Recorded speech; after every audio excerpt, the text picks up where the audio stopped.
Welcome everyone. We are ready for our 12th lesson. So let's go ahead and get started.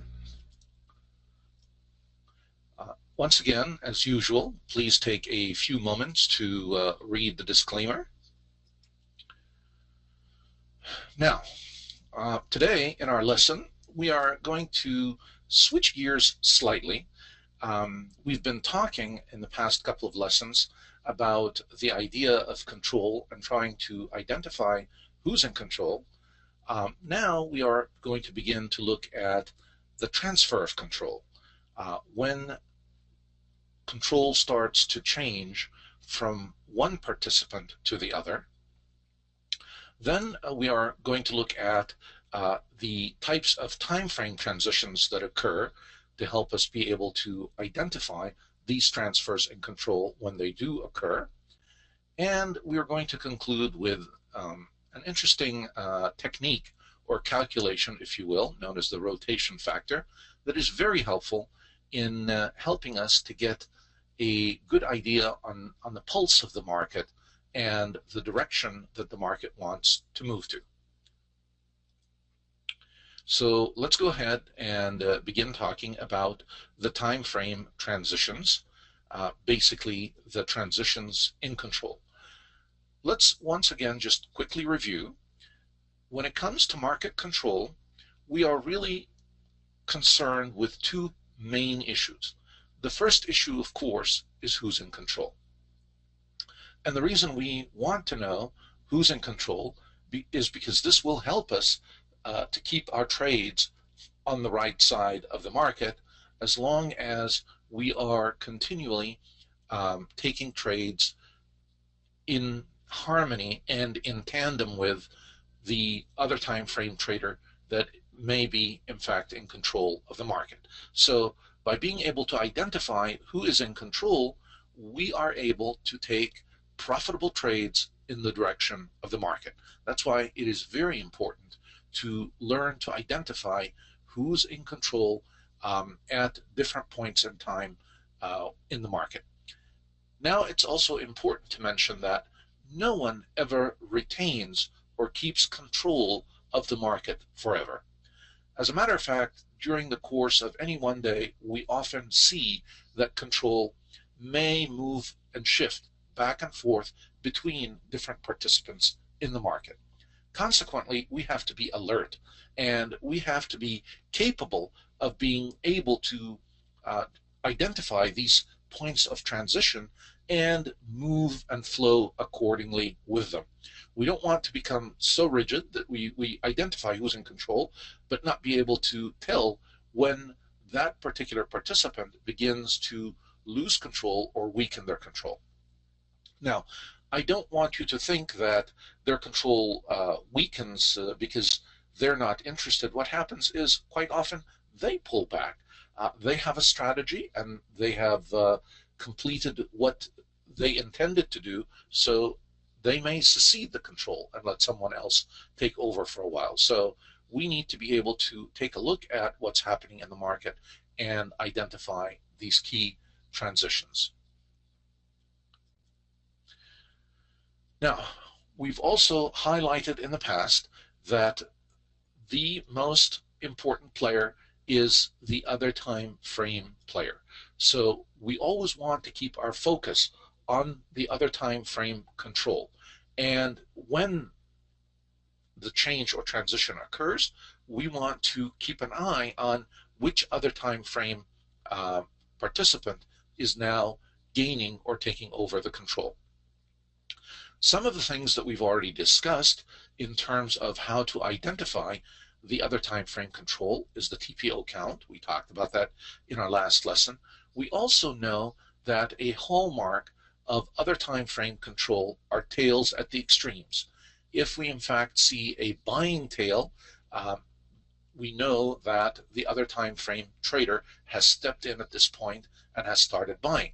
If we see a selling tail, that also tells us that the other time frame seller has stepped into the market and created this tail. So the extremes give us, the tails at the extremes give us an idea about who's in control. The TPO count above and below the point of control itself gives us an idea about who's in control. Also, range extensions. Now, as a range expands and grows, it's telling us that in a particular direction, it is telling us that the market is facilitating trade in that direction. It is also telling us that there is other time frame control. The other time frame participant is able to push and move the range and extend it out. And we see this typically on directional days. So all of these things also will be helpful for us in being able to detect and discern when control is weakening or transitioning or changing. Also, initiative versus responsive activity. If in fact the other time frame control is initiating the activity, we know that there's a greater degree of conviction. And if in fact they're merely responsive to the activity in the market, then the conviction just is not there. So these different variables that we observe during the day help us again to get a good handle on who is in control. Now, let's take a look at how we are going to begin to analyze and study when the transitions occur and when the control is transferred.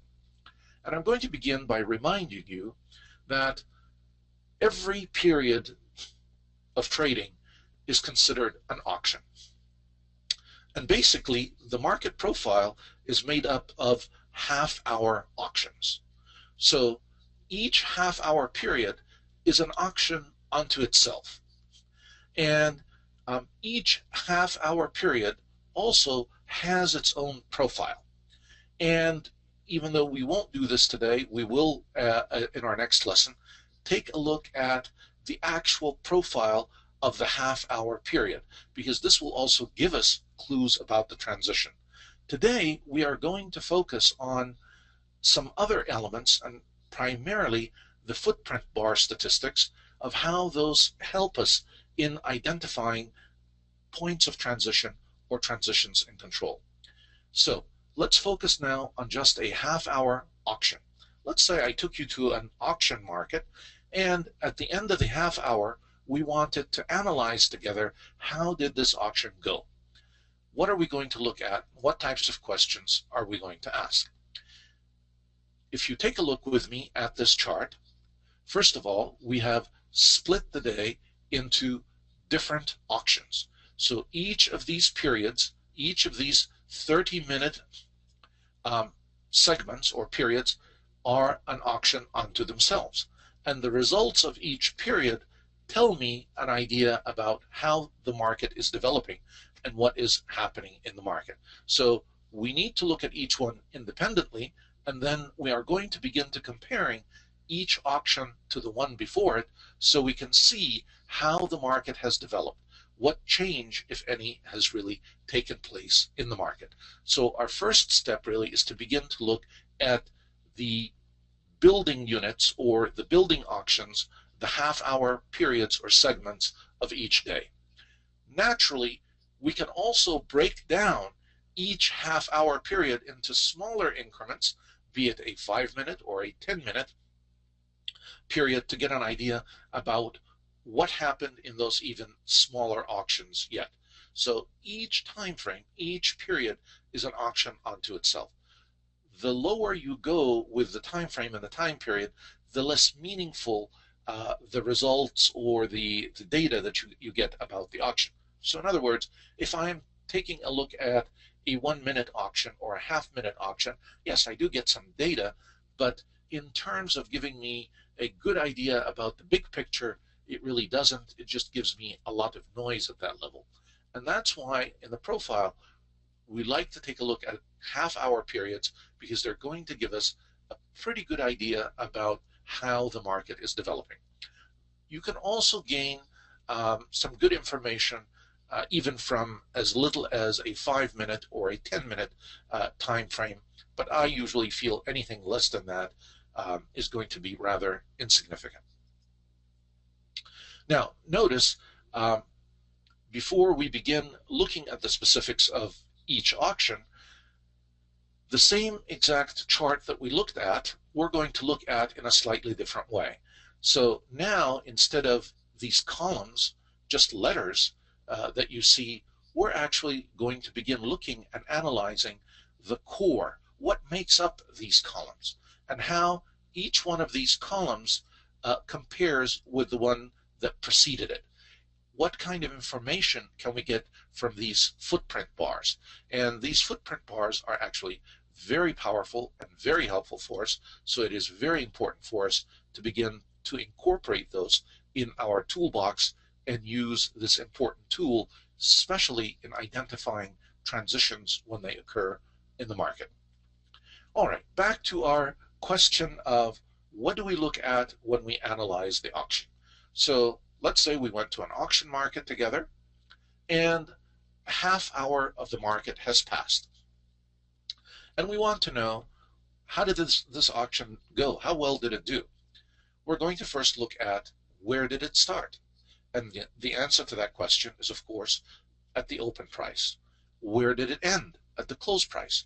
Immediately, those two tidbits of information give us an idea how well the auction went. Did the auction continue to move up, or did the auction start at a high price and actually prices started to drop from there?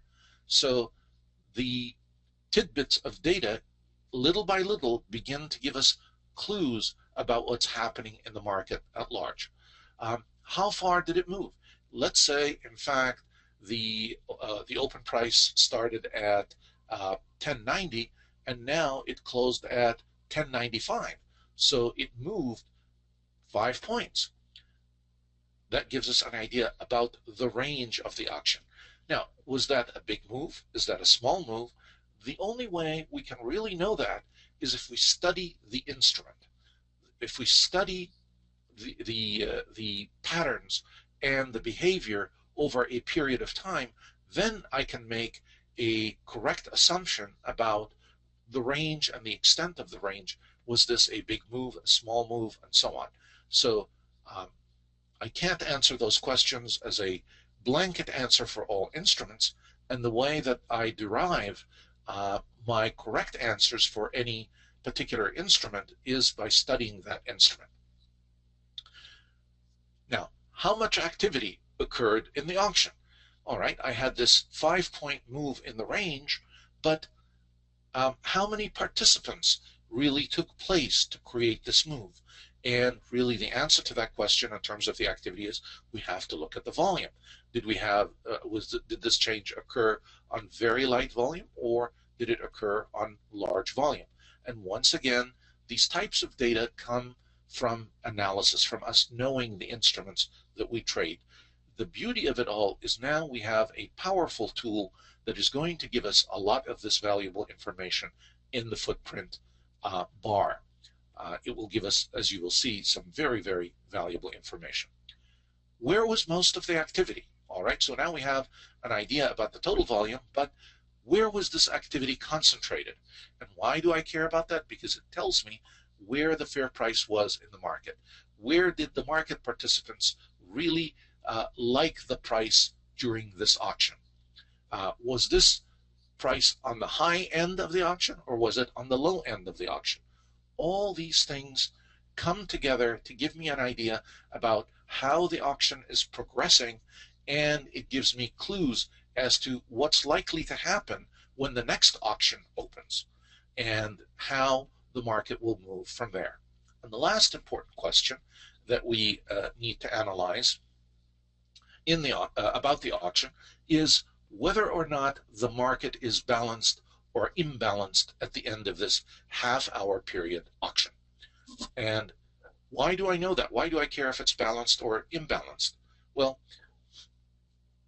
if the market is imbalanced, then look to the market to seek balance. So you're going to see a movement towards balance. If the market is in fact balanced, one of two things is going to happen.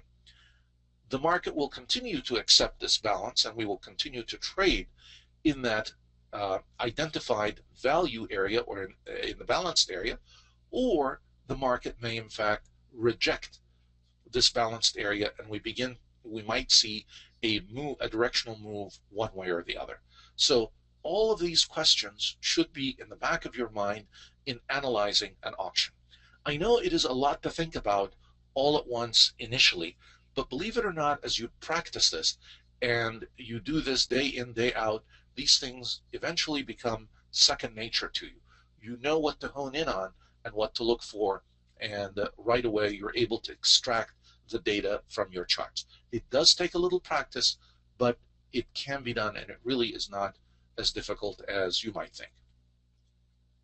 All right, so let's begin by taking a look at the auction now, and we are not going to look at the actual market profile.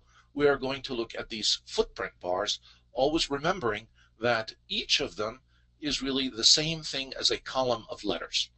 Except now, instead of looking at TPOs, I am going to look at a bar of activity in the market. So I can get a more clear picture on what is happening in the auction. Now, often I will work with a footprint bar along with my actual market profile chart. So I see both side by side or next to one another.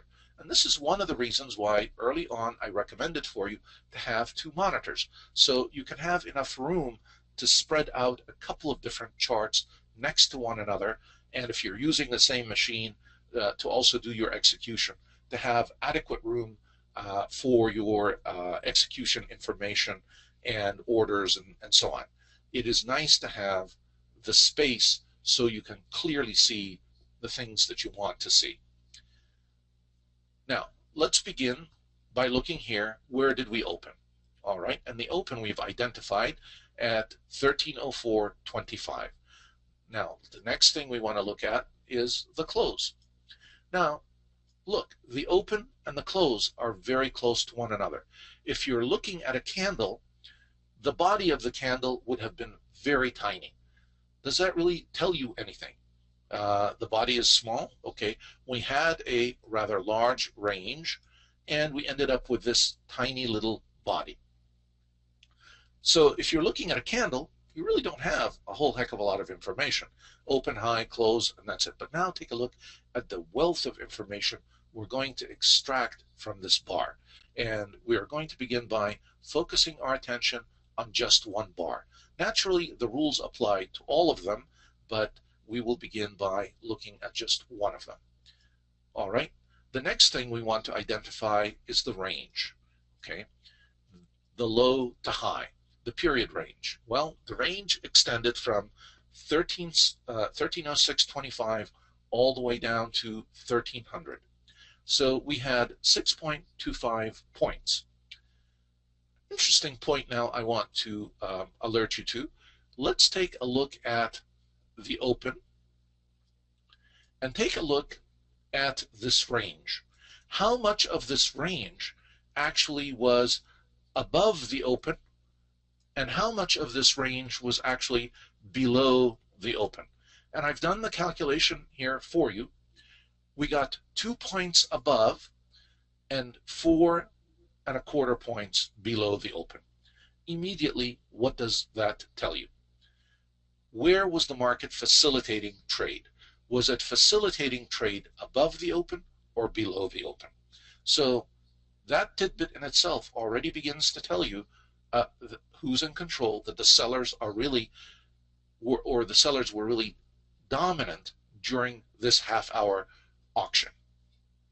Now, what ended up happening? We opened at 1304 and we closed at 1303.75. So we did lose at the end of the auction a little bit, but it doesn't look like much here. But when you look at this data here, it begins to show you a slightly different picture. 2 points above the open, 4.25 points below the open. The market really facilitated trade quite a bit on the downside of the auction. Now let's continue on and see what other important facts we can get. Let's look at TPOs now that we've learned to count, and we already know that we have 2 points above the open and 4.25 below. Well, how many TPOs above the open and how many TPOs below the open. I have 8 TPOs, and remember now, the TPOs are the time prints, so each of these cells, if you will, or each of these boxes represent a TPO. And you simply count. How many do we have above the open? 1, 2, 3, 4, 5, 6, 7, 8. And similarly, you will count 18 below. Once again, this is giving us an idea about the direction where the market has been facilitating the trade. Just because you see this, I don't want you to immediately say, aha, we're going lower for the day. That's it. You know, the sellers are dominant. Because as I just mentioned to you, transitions could take place at any moment in time. And we just have one auction so far. And none of this information is definitive yet. We are just beginning to get a picture. So during the first auction, what the market is telling me is the market was facilitating trade below the open. More activity was actually taking place below the open. And by the time the auction ended, we were in fact a little bit lower than the point where we opened. So all of the things are pointing to a downward pressure or to seller dominance. However, the close is not really that much lower than the open. So obviously the buyers haven't rolled over and played dead. They're still fairly active because they've been able to bring the market back up to pretty darn near its open. So even though the sellers did dominate, their dominance was not very strong. That's what I want you to be able to develop. Not getting carried away and just thinking because we have more red bars here, it means that that's it. We're just going to keep going lower forever. Be very careful with that. You always have to carefully analyze and compare different pieces of data and balance them out. All right, now another thing we know and we've learned from our profile is the POC. Where is the POC? And we notice that the POC is right here. And it is the point that had the largest bulk, the greatest amount of trading volume. 12,468 contracts at the bid and 12,217 at the ask. And one thing I want you to do when you look at those numbers is to look at the variation, the variance between them. How big of a difference do you really see between them? And you will find that the variance is not that high. So when we look at fair price, we will see that in fact our buyers and sellers, even though there is a slight advantage to the seller, but they're pretty close in number. So that's another indication to me. I am not going to get very eager here and dash in taking a short. I need more information.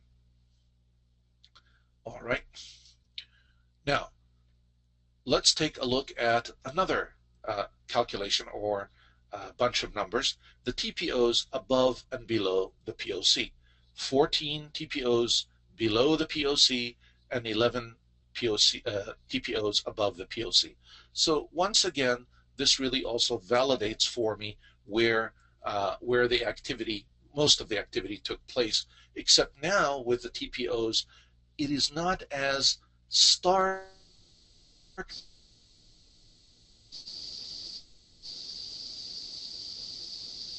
and that's why it is more reliable to look at the POC rather than evaluate based on the open, because the POC is based on where value was. This is the point of control. This is the point where the fairest price or the greatest activity took place. The open is just where the market happened to open at that point of time. So it's not as concrete or as solid to hang your hat on as it is to use the TPOs. And I wanted to show you both numbers to show you why there is a difference. So this gives me a more accurate picture of what's going on in the market. Yes, I'm slightly out of balance, but not as far out of balance. It's not a terrible imbalance, just slightly, just 3 TPOs off balance in favor of the seller at this point. Now, if we continue on, we need to now begin to re-examine the concept of time and what time, how much time is spent at a price level tells us about what's happening in the market. It's important to understand that the less time a market spends trading at a price level, the lower the acceptance of this level. And when the market isn't accepting this level, it tells me, it raises a flag for me, a change is coming. So depending, we have to look at how much time the market really spent in a particular area. If the market moves very quickly through a particular price region, then what that tells me is there's strong other time frame presence, and that's usually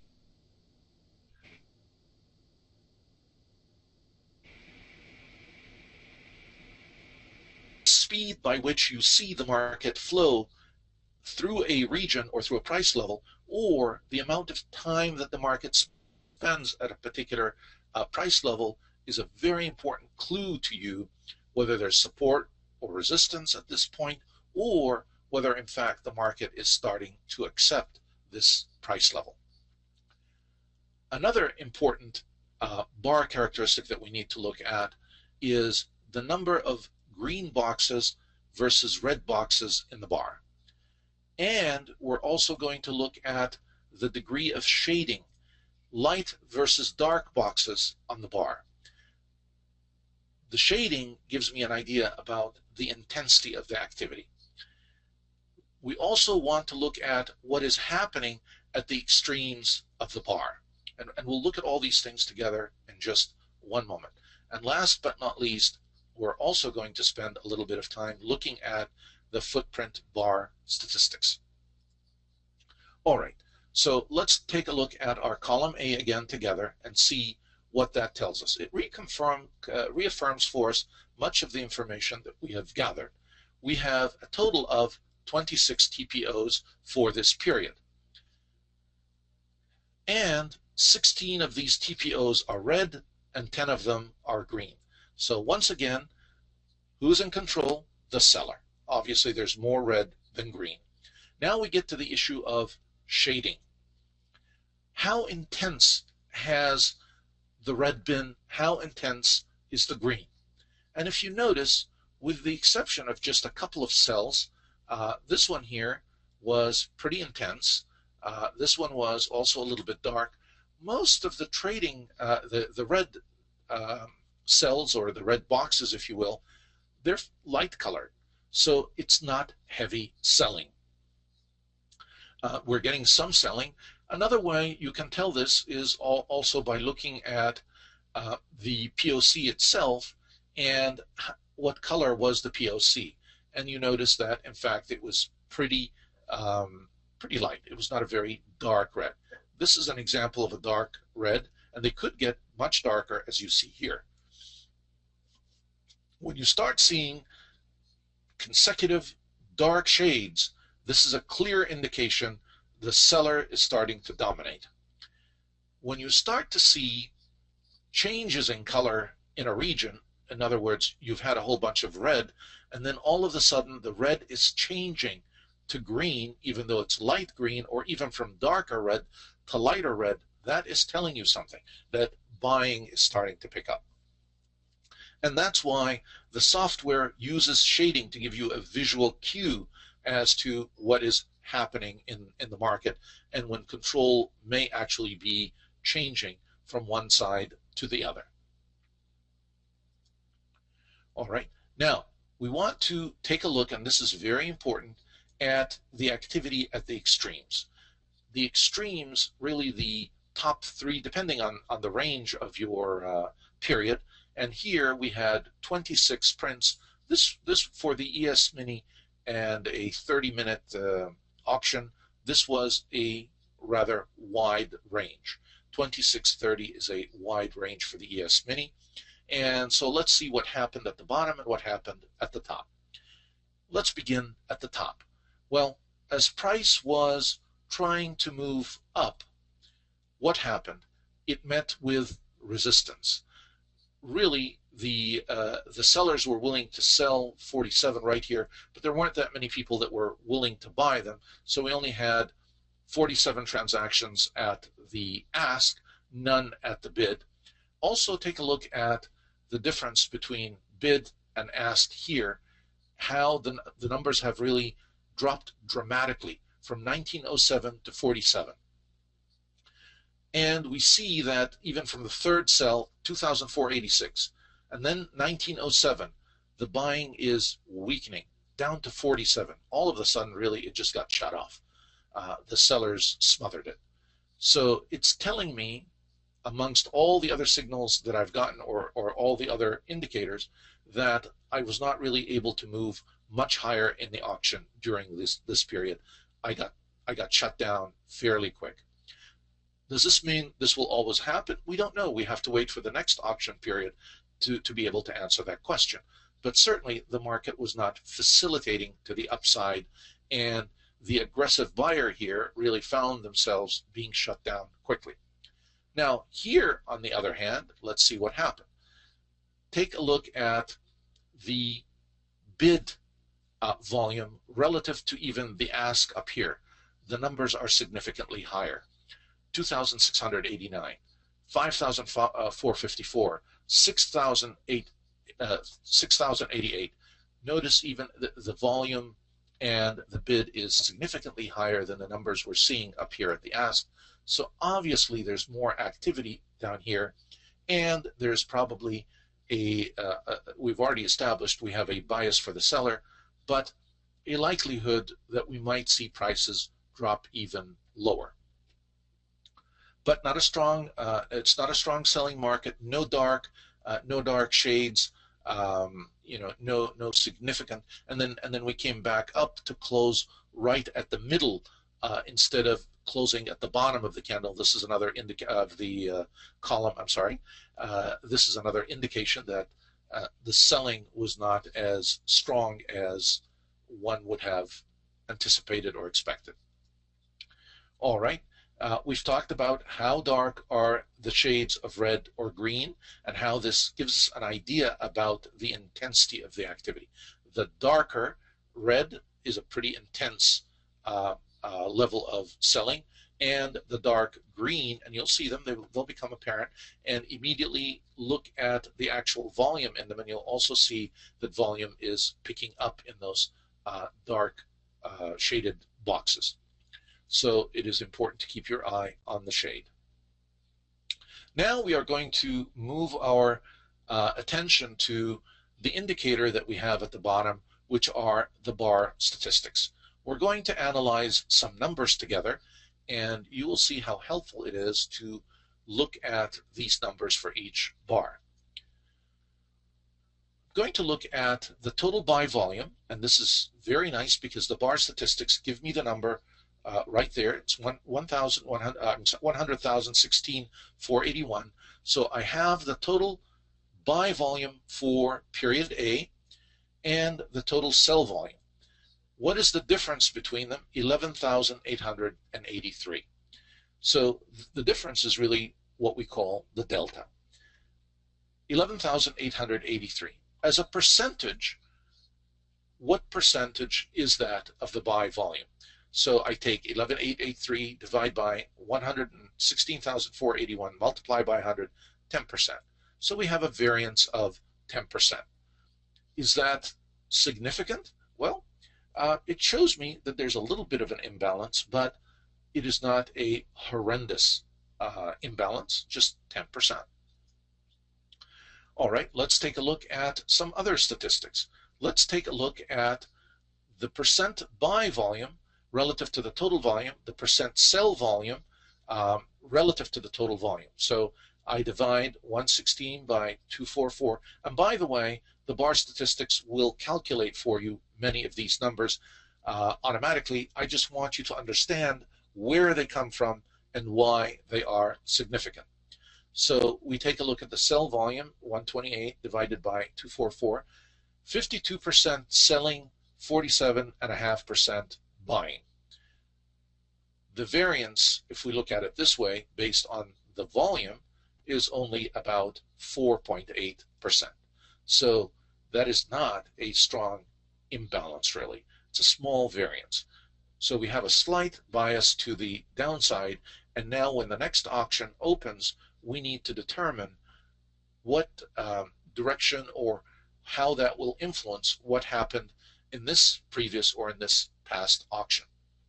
Okay, let's take a look at the actual POC volume. And once again, we obtain the number right here from our statistics. And I want you to take a look at two price levels above the POC and two price levels below, and take a look at which direction around fair price did I end up seeing price being facilitated or having more volume take place at. So again, I'm trying to see where the market is accepting prices. And if you notice, if we take a look at, here's my POC, and these are the two boxes below it, two boxes above it. The two prices below total to 22,882, above is 1835. So certainly things are favoring the lower end of the spectrum. All right. Once again, I'm going to revisit the idea of time and acceptance. The more time that is spent at a price level, the greater the acceptance. So here, most of the time was really spent below the POC, so obviously the market is accepting the lower prices. The greater time spent indicates two-sided trading is occurring. In other words, it really does not indicate that there is a dominance of one particular force. It's really telling me that this is where the market has found balance, if you will, and both sides are trading back and forth. And that the other time frame buyer and seller are active in the market, but neither one of them is completely dominant yet. When you think of time, you need to be aware that time is a double-edged sword. If the market spends too much time at a certain price level, what this tells us is that eventually the market will reject this price level. Yet, we know that if the market spends some time, that the market is accepting. So too much time, market rejects. Just enough time, market accepts. That's why time is kind of a tricky variable and a double-edged sword. If you get lulled into complacency thinking, aha, the market has really accepted this area, it's safe to trade in this value, before you know it, all of a sudden you will see the market will move on you. So the ability to identify the difference between spending too much time and enough time is crucial in anticipating a change in control. And this is one of the things you develop a feel for through observation. How many TPOs begin to develop during a particular time period gives you great insight. The more TPOs you see developing, if you start to see too many, begin to anticipate a change is going to occur. All right, now we are going to look at the different types of time frame transitions that could occur in the market to help us gain a better understanding of these transitions when they do occur. There are basically four different types of time frame transitions. First of all, what we could have is no transition at all. So that's easy. Then we could have a transition that is from one time frame to a two time frame transition, and I will explain what each one of these mean, and I'll give you an example of each one as we go along. Or we could have a two time frame to a single or a one time frame transition, one time frame in an open direction to another single time frame in the opposite direction. So these are the four different types. Let's look at them closely now. No transition. Well, what's happening here? Really one time frame control of the market, or in fact two time frame takes over and they really govern the day. So there's really no transition. When does this happen? You will see this in one of two types of days. On a trend day, basically you're not going to see transition between the buyer or seller, because they will be in control for the entire day. You'll see a directional move, so it's a single time frame control pretty much for the entire day. That's a trend day. Be it the seller or the buyer, irrelevant. What is relevant here is there's no transition of control, and that's why on a trend day, you always want to be on the right side of the market. Otherwise, you're going to lose a lot of money. The market just keeps moving in one direction and no transition. Also, when we have a normal day where you have two time frame activity in the market consistently throughout the normal day, really that never changes, and so there's no transition. Now, let's take a look at when we have a transition from a single time frame or a one time frame to a two time frame. Basically what's happening here is we begin with a directional move, one time frame, and then we end up with distribution, a two time frame. Now it takes control. And the past couple of days we've been having a number of days like that, where we begin with a direction and then we end up distributing on one end or the other of the range. So the day starts out with a directional price move, and it tests a known reference level, either a POC high or a value area low.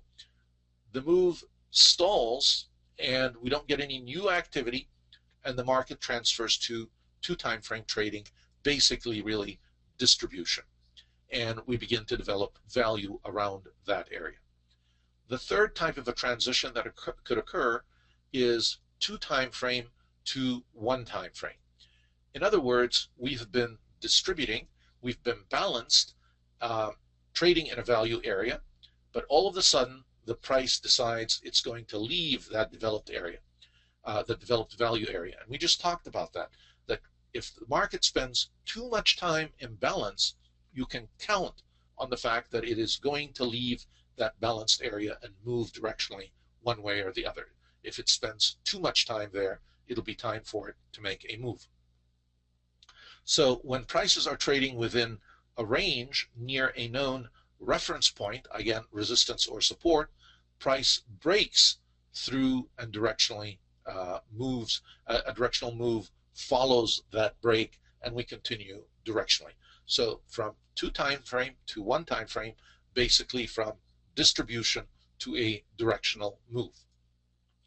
Last type of transition that you are likely to see in the market, single time frame, which is again a directional move, a move moving in one direction, to another time frame in the opposite direction. So really, I don't want you to think of this as a U-turn, but it really is a U-turn. We really start to change direction completely. The day starts moving in one direction, and all of a sudden the direction completely changes and we move in the opposite direction. And typically the structure that you will see for that day is what we will describe as a neutral day. Move in one direction and then all of a sudden in the opposite direction. So that's why, and as a matter of fact, it's kind of interesting.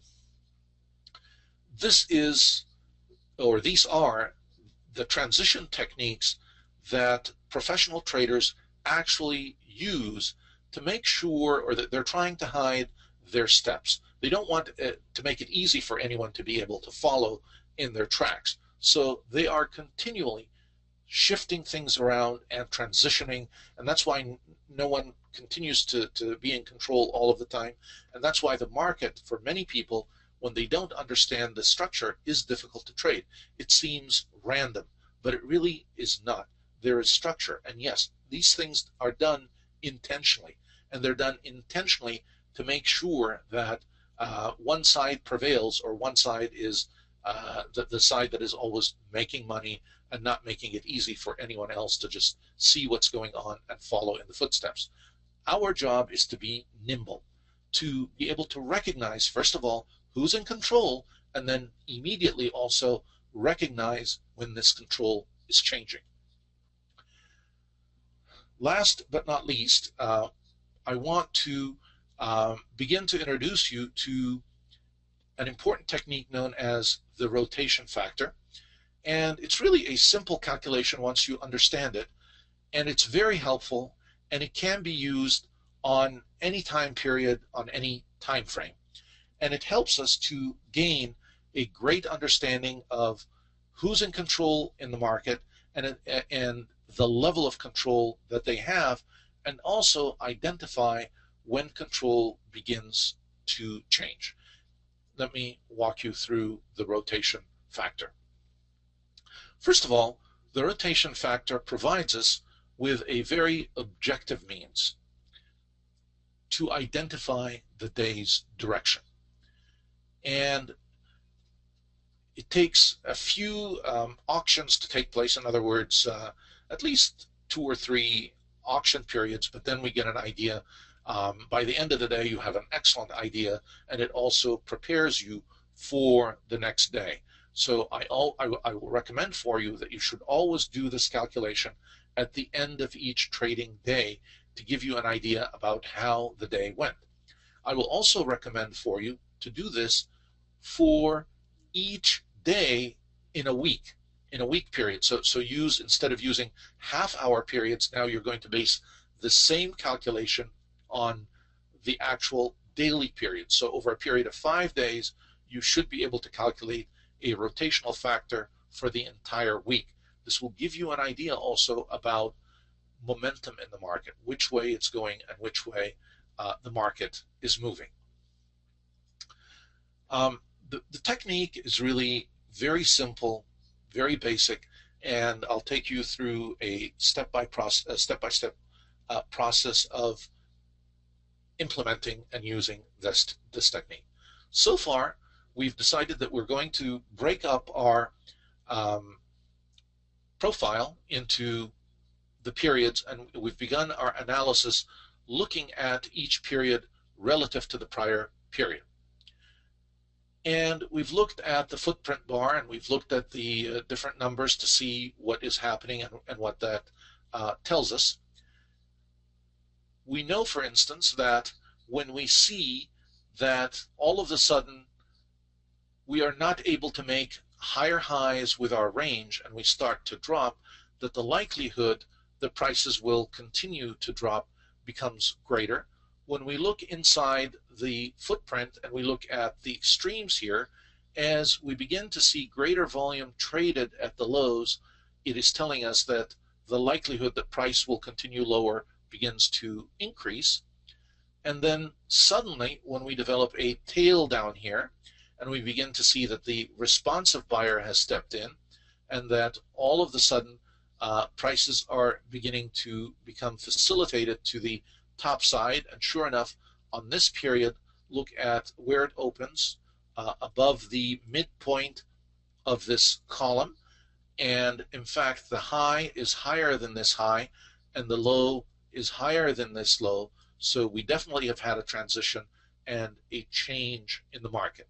Now the footprint should have been cluing us into this early on in terms of monitoring the shades, the changes in color, and so on. Now we are going to focus with this new technique, the rotation factor, on just the highs and the lows for each of this period. The low, the high, and we are actually going to use a scoring mechanism to help us get a handle on what is happening in the market. So our first step is we want to assign a value to each time period's auction rotation. The first period, since this is the first period, we can't assign any values to it because we have to compare it to something, and we begin with the B period. And what we're going to do is we're going to compare the high and the low of each period to the prior period and assign what we call a rotational value. So let's go ahead and embark on this exercise together. But first, before we begin assigning these rotational factors, we have to know what the rules are. The rules are really very simple. We take a look at each 2 auctions and we compare them. If my top here for this new auction is higher than the prior auction, I'm going to give this high a +1. If in fact the low is also higher than the prior low, then the low also gets a +1. All right, well, what happens if I have two auctions? The top is higher, so this one's higher than that one. That gets a +1, we know that. But what happens if they're equal? Well, if they're both equal, we just give it a 0 for the low. So as each auction develops, we compare it to the prior auction, and we assign a numeric value to the high and the low based on where that high or that low falls relative to the prior high and the prior low. So here, both highs ended up at an equal point. We got a 0 at the top. On the other hand, the lows, this one was lower, so we got a -1. Here, the high was lower than the prior high, so it gets a -1, and the low was also lower than the prior low, so it too gets a -1. In this case, we were exactly equal at the top and at the low, so it's a 0 at the top and a 0 at the bottom. So these are our rules of assignment. Let's now begin to implement them to the profile that we've been looking at and see what they tell us. Okay, so we're not going to compare A to anything else because this is a new day. So A is our first auction, and we're going to begin by comparing the B column to the A column. All right, B is actually, if you notice, even though it's just one print, but it is in fact lower. So it gets a -1 at the top. However, the low is actually higher. So it gets a +1 at the bottom. And then we continue on for the day. With C, C again is lower than the high of B. So I have another -1 at the top. And the low of C has dropped below the low of B, so it gets another -1 down here. All right. Hopefully you are beginning to see the pattern of how this emerges. Let's do one more. D, the low is lower than C, so it gets a -1. And C is higher than the low of D, so D gets another -1. And so on. If we were to look at E, because E now the low is higher than D, this should get a +1, and we get another high that's higher than this high, so we're going to get a +1 up here. So +1, +1. Let's take a look at it. +1, +1. Very good. Now let's put the scores for all of them so we can finish our exercise and get some meaningful information from it. All right, so I've put in all the data now for the entire day. And if you review it, you will see that each one is based on the rules that I have identified for you. If one period is lower in the auction than the prior low, it gets a -1. If it's higher on the high, it gets a +1. Now, what do we do with all these +1s and 0s? Well, the answer is easy. We add them up. However, we add up all the highs together first. So let's take a look at all the highs. Easy to identify, just look at the tops. And basically, this gives you the total high. And guess what? We have a total high of 0. When you add all these up, you get a 0. Now let's add up the total lows. All these lows that you have down here get added up. Right? And they give us a total of 1. So the overall rotational factor for this day, if you add 0 + 1, is 1. First of all, it's positive, so this gives you an idea that the market has been trying to move up. The prevailing sentiment in the market is up. But take a look at the strength of that rotational factor. It really has, remember when we began by asking those two key questions, Where does the market really want to go, and how well is it doing that? Well, the market wants to go up. How well is it doing that? Obviously, not very well. And as a matter of fact, at the end of the day, if you take a look at what happened, our highs really did not exceed very much the high that was put in the first period. So the rotational factor is very indicative of the mood, the control in the market, and also the power or the conviction behind that move. If in fact you get a rotational factor that is negative, then obviously the market wants to go lower, wants to move lower. The higher this number, the greater the number, the more you get an idea about the momentum. It's a very simple yet very powerful technique of how well the market is facilitating. And really, it's just simply based on the highs and the lows of comparing prior auctions. You can apply this technique on any period of time, so you could do this on a 10-minute chart, on a daily chart. I highly recommend it for the daily chart, and certainly recommend it for the 30-minute during the day. It also gives you an idea during the day as the day is developing. So for instance, if we were to look at just B to C, we have -1 and +1. I have a 0, and then I have -1 and -1. So in column C, really, what we ended up was a -2. So here the market was telling me that it wanted to go lower. However, when D comes along, -1, -1, another -2. However, be careful, because even though you're accumulating this data before the market really has closed for the day, it is somewhat misleading. You have a -2, yet you are now getting a high for D that has exceeded the high for half of C, and this is an indication that you are likely to see a change, a transition take place. We've managed to penetrate half of this prior range. There is a theory known as the critical mass theory. The half of anything is always very, very important. If you're able to pierce and exceed the half, that's the tipping point. And sure enough, look at what happened here. E opened well above the half of D and continued on even higher than the high of D. So always take a look at the half of each range. Where is that relative to the following auction? The critical mass, is it tipping in which direction? Simple technique, but also a powerful one.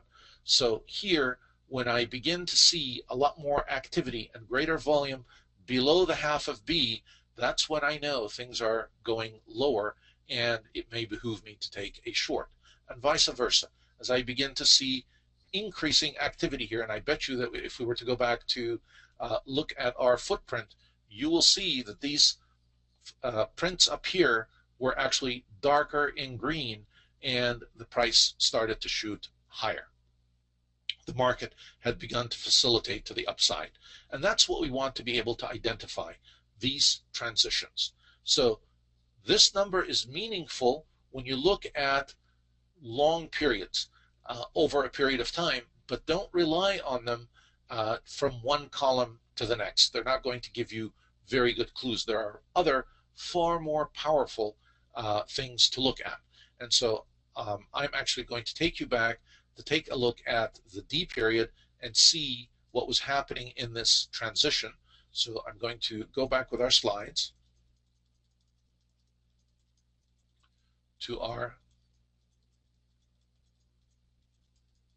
here we go, D. Now take a look at what is happening here that tells us things are changing, that we have a transition taking place in D, and the direction is starting to move different. Here we were heading down, but all of a sudden, notice how I'm beginning to see green emerge in an area that was all red. And notice again, I had a lot of red here, but green is starting to emerge. And also notice at the volume, fairly hefty volume, not nothing to sneeze about. And as we go higher and higher, the market begins to develop more green. And we've managed to pierce through half of that prior bar. So this would be a good point for me. At any point at about half, when it comes back to test this half here, and it never came all the way back to half, so this would be a good point to actually go long at this point, because the transition has occurred. The market is starting to move in a different direction. And notice, if you spot this transition accurately, you are able to benefit from the move for the rest of the day. If you are still in doubt at this point, take a look at what is happening here. The market dips back again to test the midpoint of this range, and we're still above it. We don't go far below it. So this is another indication when we see this down here that this would be a safe point to take another long. It gets very easy and very obvious here, but you've missed quite a bit of the move because you didn't identify the transition at an early stage. Here, it's easy to identify it as you begin to see more and more green increasing, but by the time you get to this point, there's not much of a move to be had. The key is to be able to identify the transitions when they occur using some of the subtle techniques that we've learned, and that's why here is a great one when it comes back to try to test midpoint, and it can't, the critical mass just is no longer to the bottom side, it is really moving up to the top side.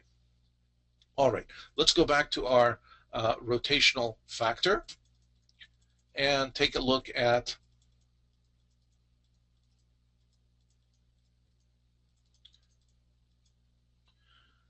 the rotational factor of 1 for the day. So this entire day ended up really with just a rotational factor of 1 for the day. So we did end the day on a positive note. So we were in fact at the upside, and a lot of people get excited. Wow, you know, we're above we made a new high for the day and so on, and they get very bullish towards the end of the day. But if they have taken a look at the rotational factor, even though the market wants to move up, it really is not doing this incredibly well, and the rotational factor is fairly low for the day. I certainly would not be taking any longs up here at this point. Only the amateurs would. This is where the rotational factor is very helpful.